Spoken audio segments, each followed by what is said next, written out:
नमस्कार, आपका बहुत बहुत स्वागत है। आप देख रहे हैं ब्यूनिक चैनल और मैं हनुमान चौहान। मुख्यमंत्री सीरीज में आज हम बात करेंगे राजस्थान के मुख्यमंत्री अशोक गहलोत की। राजनीतिक गलियारों में जिन्हें जादूगर कहा जाता है और कुछ लोग उन्हें राजनीति का मजा हुआ खिलाड़ी कहते हैं। आइए जानते हैं राजस्थान के मुख्यमंत्री अशोक गहलोत के बारे में।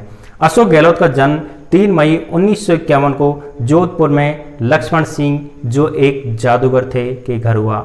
अशोक गहलोत ने लॉ में ग्रेजुएशन किया। इसके बाद इकोनॉमिक्स से एमए की पढ़ाई की। उनकी शादी सुनीता गहलोत से हुई और एक लड़का वैभव गहलोत व एक लड़की का जन्म हुआ। अशोक गहलोत छात्र राजनीति में सक्रिय रहे और एनएसयूआई के रास्ते कांग्रेस में पहुंचते हैं। संजय गांधी से करीबी के चलते 1980 में लोकसभा का टिकट मिलता है, जीतते हैं और 31 की उम्र में केंद्र सरकार में मंत्री बनते हैं। अब जानते हैं कुशल राजनेता अशोक गहलोत की कहानी, जो 1985 से शुरू होती है। 1984 में इंदिरा गांधी की हत्या के बाद कांग्रेस की बागडोर राजीव गांधी के हाथों में आई। अशोक गहलोत राजीव गांधी मंत्रिमंडल में मंत्री बने। वर्ष 1985 में कांग्रेस को राजस्थान विधानसभा चुनाव में 200 में से 113 सीटों पर जीत हासिल हुई। हरदेव जोशी राजस्थान के मुख्यमंत्री बने। 1980 से 1985 के बीच कांग्रेस में बहुत उठापटक हुई। राजीव गांधी राजस्थान के कांग्रेस संगठन पर मजबूत पकड़ बनाना चाहते थे, इसलिए राजीव गांधी ने केंद्र से अशोक गहलोत को राजस्थान का कांग्रेस का प्रदेश अध्यक्ष बनाकर भेजा। गहलोत को राजीव गांधी ने राजस्थान में नौजवान लीडरशिप तैयार करने के निर्देश दिए। हरदेव जोशी ओल्ड गार्ड का प्रतिनिधित्व करते थे। गहलोत ने राजीव गांधी के निर्देश के अनुसार काम शुरू किया। राजेश पायलट, बलराम जाखड़, रामनिवास मिर्धा जैसे युवा कांग्रेसी नेता अशोक गहलोत के साथ हो लिए। राजस्थान में 1988 में अकाल पड़ा था और उसी साल कांग्रेस के केंद्रीय कैबिनेट की मीटिंग अलवर के सरिस्का में रखी गई। इसकी खूब आलोचना की गई। राजीव गांधी ने इस पर विचार करके निर्णय लिया कि सभी अपने निजी वाहन से मीटिंग में शामिल हों, सरकारी अमले को दूर रखा जाए। राजीव गांधी खुद अपनी एसयूवी ड्राइव करके सरिस्का पहुंचने वाले थे। जैसे ही राजीव सरिस्का से ठीक पहले पड़ने वाले चौराहे पर पहुंचे, ट्रैफिक हवलदार ने उन्हें बाएं मुड़ने का इशारा किया। राजीव बाएं मुड़े, जहां सरकारी गाड़ियों का जमघट लगा था। राजीव गांधी समझ गए कि उनसे छिपाकर सरकारी अमला तैनात कर दिया गया है। राजीव गांधी ने हरदेव जोशी से नाराजगी जाहिर की। व्यवस्था में किए गए भोजन को लेने से इनकार कर दिया। कुछ दिनों के बाद हरदेव जोशी को सत्ता गंवानी पड़ी, उनका इस्तीफा हो गया। राजनीतिक गलियारों में चर्चा हुई कि ट्रैफिक हवलदार को गहलोत ने कहा था बाएं मुड़ने के लिए। क्या एक गलत सिग्नल भर से मुख्यमंत्री की कुर्सी चली गई? असल में जोशी दिल्ली में हुई राजनीति के शिकार हुए थे। इसके अलावा राजस्थान के एक आईपीएस अधिकारी पर बलात्कार के इल्जाम लगे, इसलिए राज्य सरकार ने इस आईपीएस अधिकारी को सस्पेंड कर दिया। आईपीएस पहुंचा अपने राजनीतिक मददगार राजीव गांधी सरकार में मंत्री और जालोर से सांसद बूटा सिंह के पास बहाली के लिए। बूटा सिंह ने फोन किया राजस्थान के गृह मंत्री गुलाब सिंह सख्तावत को। उन्होंने बूटा सिंह की बात मानने से इनकार कर दिया। बूटा सिंह समझ गए ये सब हरदेव जोशी का खेल है। दूसरा मसला हुआ दुलाराम के मामले पर, जो कभी कांग्रेस से गंगानगर के विधायक थे मगर 1985 का चुनाव हार गए। बूटा सिंह चाहते थे कि सरकार उन्हें स्टेट कॉरपोरेशन का चेयरमैन बनाकर शामिल करे, लेकिन जोशी ने मना कर दिया। उधर जोशी और गहलोत के बीच असहमति बढ़ती रहती थी। सरकार के कई असहमत मंत्रियों ने प्रदेश कांग्रेस कमेटियों में जाना छोड़ दिया। अशोक गहलोत ने तब इसके संतुलन के लिए पूर्व मुख्यमंत्री शिवचरण माथुर को अपने पक्ष में किया। माथुर 1985 तक राजस्थान के मुख्यमंत्री रहे। उन्हें लगा यदि जोशी कुर्सी छोड़ते हैं तो उनको दोबारा मौका मिल सकता है। इसी दौरान दुलाराम ने माथुर और बूटा सिंह की मीटिंग कराई। मीटिंग का मुद्दा अखबार की एक कतरन जो 19 साल पुरानी थी। इसमें 1969 में राष्ट्रपति चुनाव से पहले नागौर के डीडवाना में कांग्रेस का सम्मेलन हुआ। ये मोहनलाल सुखाड़िया का दौर था। हरदेव जोशी राजस्थान सरकार में मंत्री थे। दोनों मंत्री हरदीप जोशी और मुख्यमंत्री मोहनलाल सुखाड़िया इंदिरा गांधी के पक्ष में न होकर ओल्ड गार्ड के पक्ष में खड़े थे। इसी के आधार पर हरदीप जोशी ने कहा कि इंदिरा गांधी के कहने पर कौन वोट डालेगा। जोशी के ये शब्द अखबार की हेडलाइंस बन गए और हमेशा के लिए दस्तावेज। इसी दस्तावेज का प्रयोग करने का समय आ गया। बूटा सिंह ने अखबार की इसी कतरन को मीटिंग के बाद राजीव गांधी के दफ्तर में पहुंचा दिया। इसके बाद हरदीप जोशी की उल्टी गिनती शुरू हो गई। दो गुटों की लड़ाई में फायदा हुआ शिवचरण माथुर को।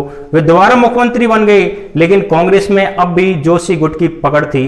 उसी समय अशोक गहलोत ने गृह जिला जोधपुर में जिला परिषद प्रमुख के चुनाव हुए। अशोक गहलोत ने अपना उम्मीदवार उतारा और सामने था जोशी खेमे का बागी उम्मीदवार।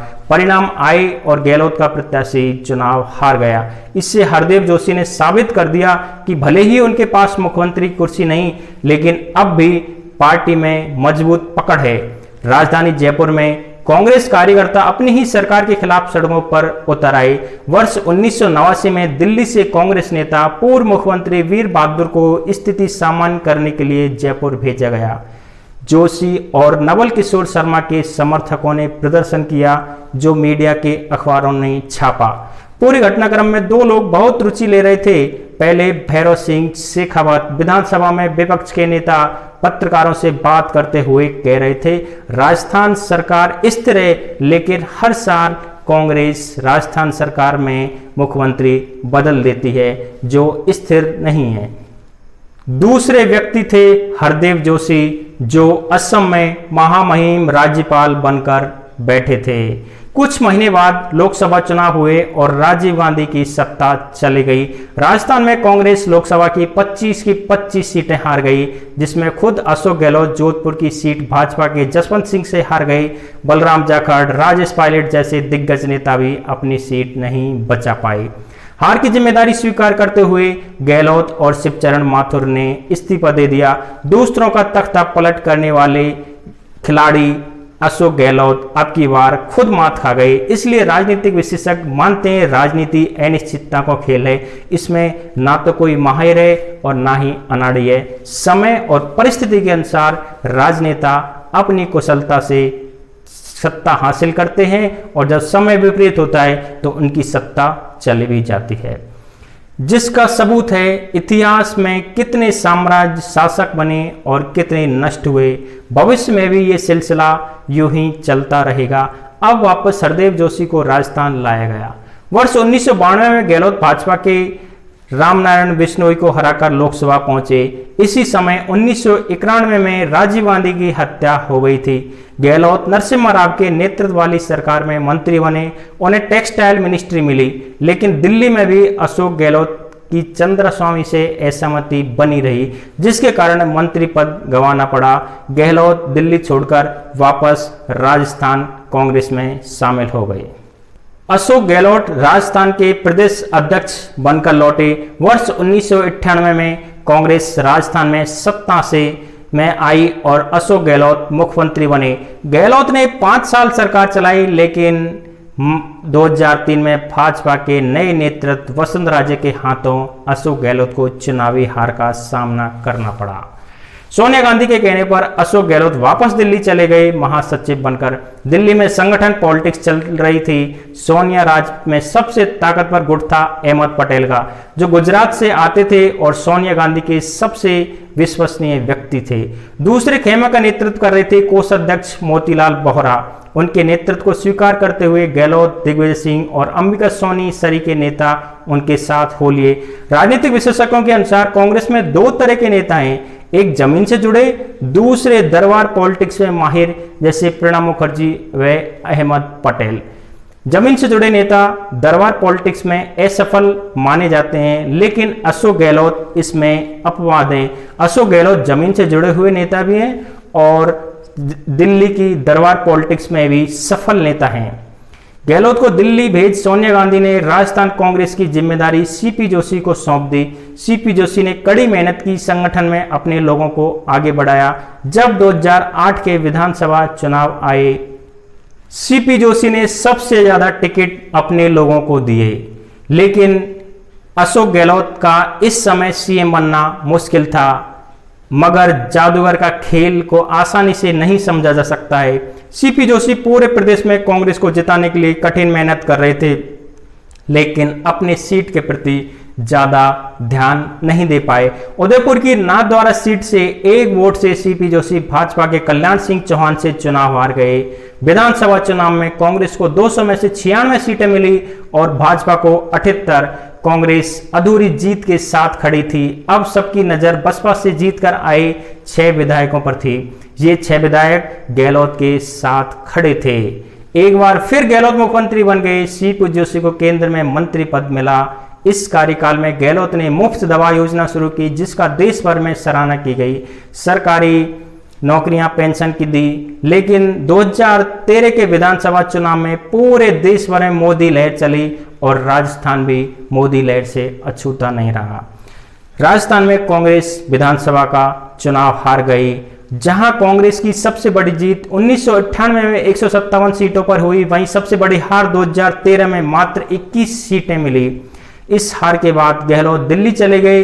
पिछली बार जोशी थे 2013 में। 18 में सचिन पायलट राज्य के मुखिया के रूप में कांग्रेस में कड़ी मेहनत करके चुनाव में गए और 2018 में कांग्रेस राजस्थान विधानसभा का चुनाव जीत गई। चुनाव परिणाम आए, कांग्रेस को 100 सीटें मिली और भाजपा को 73 सीटें। एक बार फिर से गहलोत ने राजनीति का जादू चलाया और दिल्ली कांग्रेस के निर्देश पर अशोक गहलोत को मुख्यमंत्री की कुर्सी मिली और सचिन पायलट को उप मुख्यमंत्री बनाया गया। सचिन पायलट की नाराजगी समय समय पर सामने आती रही। वर्ष 2020 में सचिन पायलट खुलकर बगावत कर दी और दावा किया कि कांग्रेस के कई विधायक उनके साथ हैं। अशोक गहलोत को प्रदेश की राजनीति को संभालने का पुराना अनुभव था। दूसरी तरफ पायलट गहलोत के सामने कम अनुभवी रहे। दिल्ली से अजय माकन को राजस्थान कांग्रेस में हुए टकराव को दूर करने की जिम्मेदारी दी। टकराव दूर हो गया और पायलट कांग्रेस में ही बने रहे। 2023 के चुनाव की बारी अब देखते हैं, क्या पुराने रिकॉर्ड की तरह चुनाव के बाद राजस्थान छोड़कर अशोक गहलोत दिल्ली चले जाएंगे या फिर राजस्थान की राजनीति में एक नया रिकॉर्ड बनाएंगे कांग्रेस पार्टी को दोबारा रिपीट करने का। यह राजनीतिक लहरों की शांति जो किसी का क्रूर सियासी कत्ल कर सकती है या फिर ताज दिला सकती है। इसी के साथ ही आज इस एपिसोड का समापन कर रहे हैं। और हाँ, यदि आप इस वीडियो को YouTube पर देख रहे हैं तो हमारे चैनल को सब्सक्राइब करें, लाइक करें और ज़्यादा से ज़्यादा शेयर करें। और आप यदि इसे Facebook पेज पर देख रहे हैं तो हमारे Facebook पेज को लाइक करें, ज़्यादा से ज़्यादा सब्सक्राइब करें और शेयर करें। आपका बहुत बहुत धन्यवाद। आप जुड़े रहें इसी तरह हमारे साथ। आपका बहुत बहुत धन्यवाद।